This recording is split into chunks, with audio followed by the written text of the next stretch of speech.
Ẹ káàbọ̀ padà ẹ̀yọ̀ oṣù ti bẹ nínú ìwé oṣù. Àkókò ti tó láti bẹ̀rẹ̀ ìṣẹ̀mí ayé tuntun. Ẹ wò mí wò, agbára kún agbára, ìmọ̀ kún ìmọ̀. Ẹ ti di ọmọ ikú tí kò lè pa. Ẹ ti di ọmọ àrùn táwọn ò lè ṣe lọ́dọ̀. Ẹ lọ sílé ayé kẹ́ ẹ lọ lo ìṣẹ̀mí ayé tuntun yín. Gbogbo ẹ̀yin tí ẹ fẹ́ wo Osodiran part 3, gbogbo ẹ̀yin tí ẹ fẹ́ wo Koleoso part 11, ó yẹ súnmọ́ mi síbí. Ọ̀pọ̀lọpọ̀ àwọn èèyàn ló ń bi wá ní question yìí wípé ṣé káwọn máa retí Koleoso part 11 ni tàbí Osodiran part 3, èwo gangan ni tẹ̀lé fẹ́ gbé jáde sórí YouTube, àti wípé ìgbà wo ni sinimá yìí fẹ́ jáde sórí YouTube tí gbogbo àwọn ènìyàn tí wọ́n láǹfààní àtìrìwò. Nítorí ẹ̀ náà ni mo ṣe wà lórí ètò lẹ́ni láti wá gbé yín débẹ̀. Gbogbo ìbéèrè yín ni màá dáhùn lọ́jọ́ tòní. Ṣé Koleoso part 11 ni àbí Osodiran part 3? Ìgbà wo gangan ló máa jáde sórí YouTube tí gbogbo yín tẹ́ láǹfààní àtìrìwò? Nítorí ẹ̀ náà ni mo ṣe ṣe kí ni mo ní kí n wá gbé yín débẹ̀. Ẹ̀yin tí Àṣeyọrí TV tó bá jẹ́ ìgbà àkọ́kọ́ rẹ ní lórí channel yìí, ìyẹn Àṣeyọrí TV, make sure kó tẹ subscribe button yẹn kó ṣe kí ni kó kúrò ńbẹ̀. Àṣeyọrí TV láti máa fún yín ní update lóríṣiríṣi lórí àwọn sinimá wa tó bá láàmìlaka, pàápàá jùlọ Koleoso àti Osodiran tó ń lọ lọ́wọ́lọ́wọ́ tí gbogbo yín jẹ.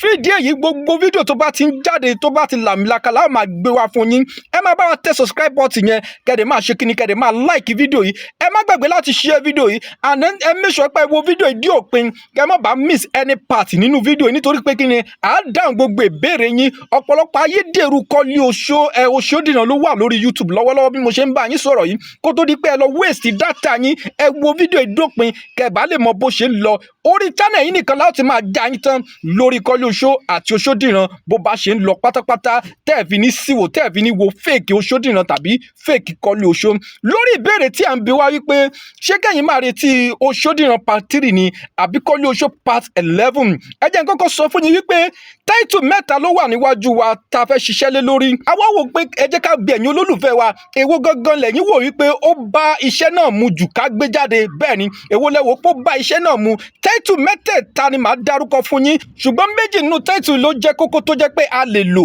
lo title ìkẹta. Àwọn title mẹ́tẹ̀ẹ̀ta náà ni Osodiran part 3, Koleoso part 11 tàbí Return of Koleoso. Ẹ jẹ́ tiẹ̀ kọ́kọ́ yọ Osodiran part 3 kúrò nítorí pé kí ni Osodiran ti parí. Bẹ́ẹ̀ ni, Osodiran ti parí. Now ṣé ká lo Koleoso part 11 ni àbí Return of Koleoso? Èwo gangan lẹ́yìn fọwọ́ sí nínú title méjèèjì yìí? Ó yẹ máa tẹ̀ sí comment section. Bẹ́ẹ̀ bá ṣe ń tẹ̀ sí comment section, Ibrahim itele yóò máa rí, yóò máa wò pé òkè eléyìí lẹ́yìn olólùfẹ́ mú láti ṣiṣẹ́ lé lórí. Ó yẹ máa tẹ title tẹ́ bá fẹ́ràn jù, tẹ́ bá fẹ́ ká lò ní next video. Ẹ máa tẹ title yẹn, ẹ máa tẹ̀ sí comment section. Ṣé the Return of Koleoso ni àbí Koleoso part 11? Ẹ má gbàgbé pé a ti ń bá Koleoso lọ, a ti ṣe Koleoso 1 to 10. Gbogbo wa la ṣe kí ni la jẹ̀gbádùn ẹ̀ kó tó di wípé àwọn Koleoso wọnú ìwé, tó di pé a wá lọ sí Osodiran níbi tí wọ́n ti sọ story Koleoso, ìbẹ̀rẹ̀ Koleoso nínú Osodiran. Osodiran ló sọ ìpìlẹ̀ Koleoso.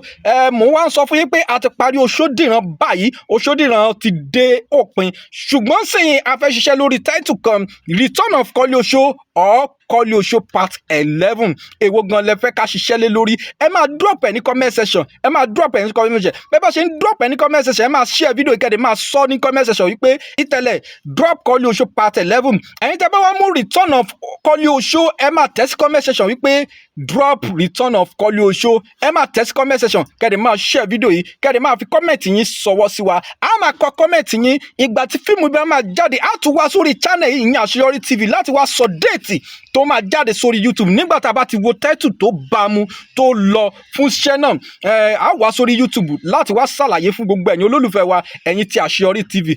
Fún ìdí èyí, ẹ make sure pé subscribe sí channel kẹ́ ẹ má bàa miss àwọn update tá a bá ti ń gbé wá sórí ìkànnì yìí láti wá ṣàlàyé bó bá ṣe ń lọ fún yín lágbolé Koleoso.